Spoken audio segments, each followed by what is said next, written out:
গৌরবঙ্গ বিশ্ববিদ্যালয় এবং বাস স্ট্যান্ডটা পেরিয়েই এটা স্টার্ট করলাম ভিডিওটা, যাতে তোমরা বুঝতে পারো, ওর জন্যই। গিয়ে একটু পেরিয়েই দেখবে এটা একটা ইন্ডিয়ান ওয়েলের একটা আছে, ওটা পেরিয়েই একটু যেতেই দেখবে হোটেল পারমিতা। হোটেল পারমিতা পেরিয়ে একটু যাবে, দেন আরও নানা রকমের, এটা একটা পুল আছে, এটা একটা অ্যাপেলো নার্সিংহোমের পরেই দেখতে পাচ্ছ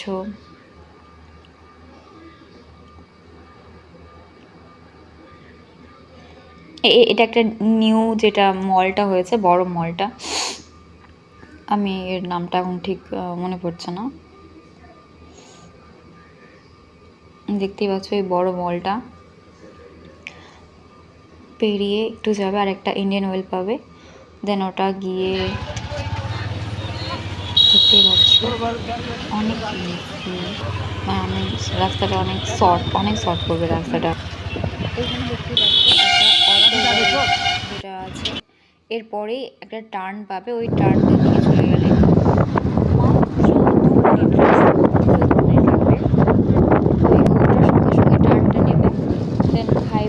হাইওয়েতে তুমি এখন কাউকে জিজ্ঞেস করলেও পারবে যে হাইওয়ে কোনটা দিয়ে যাবে। এই হাইওয়েটা একদম 2 মিনিটের রাস্তা আছে, হাইওয়েতে উঠে গিয়ে তোমার দেখতে পাবে শুধু একটা টার্ন নর্মালি নিয়ে রাস্তাতে হাইওয়েটা আছে, দেন হাইওয়েতে উঠলেই তোমার সানশাইন সেন্টার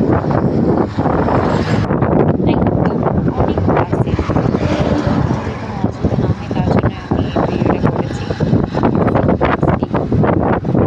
এই যে